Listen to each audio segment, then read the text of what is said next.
Hi everyone! So today we're going to be taking a look at Benzimidazolone Violet PV32. I only have two colors for this comparison today. The first one is by Daniel Smith called Bordeaux, and the second one is Rembrandt, and they call theirs Benzimidazolone Violet as well. So this one is Rembrandt's. I feel like there's going to be a lot of viewers who are loyal to Daniel Smith's brand, and loyal might not be the right word. I mean, basically, you trust Daniel Smith to make great pigments, great colors, great products, and you don't want to try any other brands, and that's fine. That's completely fine. I do agree that Daniel Smith does put out great products. However, for those of you who don't have Daniel Smith that is easily accessible to you or that is affordable, then this Rembrandt one might be something you might want to look into because it's cheaper. Not only because it's 10 milliliters, but it's also cheaper in general. And I believe in Europe you could get Rembrandt quite affordably as well. So yeah, let's take a look at both of them. So for Daniel Smith, I'm going to be swatching this from their dot card. It should come off fairly easily. I'll try to make the swatches pretty even, but yeah.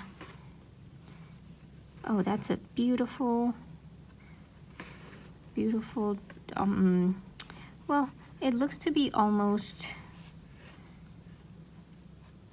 like a warm violet, like a red violet.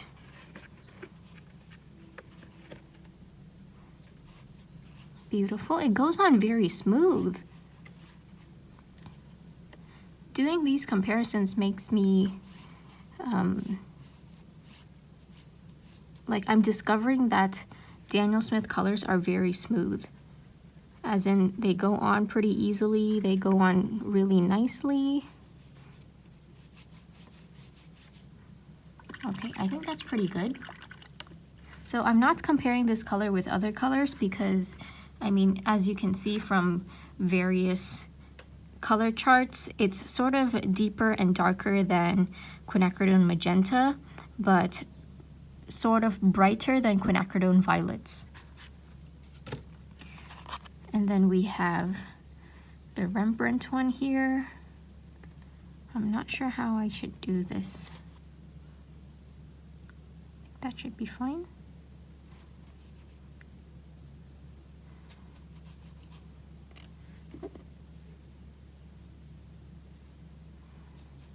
The Rembrandt one seems a little bit maybe more vibrant. Goes down pretty smooth as well.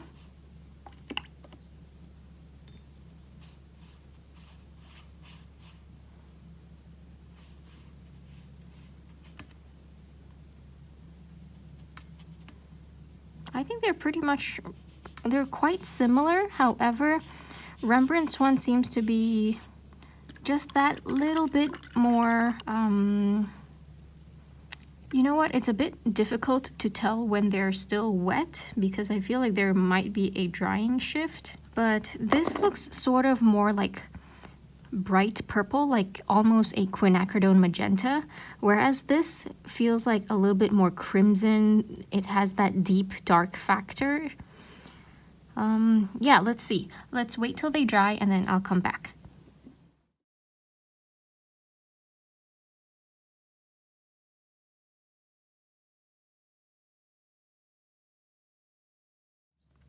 Okay, I'm back. The swatches have completely dried. And I can see that there has been a small drying shift, not a lot, just a very tiny bit. And it's mainly the color being less vibrant as it becomes absorbed into the paper. And I could definitely see a difference between the two. First up, Daniel Smith's Bordeaux. As the name suggests, it sort of resembles a red wine color. Both of these resemble red wine pretty accurately. However, the difference is that in mass tone, they do look very similar. However, Daniel Smith seems to be more red, whereas Rembrandt's Benzimidazolone Violet looks more violety, more like a red violet, and this looks more like a crimson red violet. And in the mid-tone section, it seems like Rembrandt's is more smooth, but Daniel Smith's has this like granular effect. I wouldn't say it's granulating, it's just a bit, yeah, I mean, I'm not sure if you could see that, but it's a bit spotty, whereas this is just smooth. And the biggest difference that I could see is that Rembrandt seems to be more blue leaning, whereas Daniel Smith seems to be sort of warmer when both of them have been diluted. Personally, I feel like the best way I could describe it is that Rembrandt seems to be more like a darker blue leaning quinacridone magenta, whereas Daniel Smith seems more like a violet version of an alizarin crimson. I know I have a tube of this, but I haven't used it much yet because I'm still in my quinacridone magenta phase, so I don't really have much input for this, but I do hope to experiment with it more in the future, and then I'll let you know how it goes. As for today, thank you so much for watching. Don't forget to drink lots of water and stay hydrated.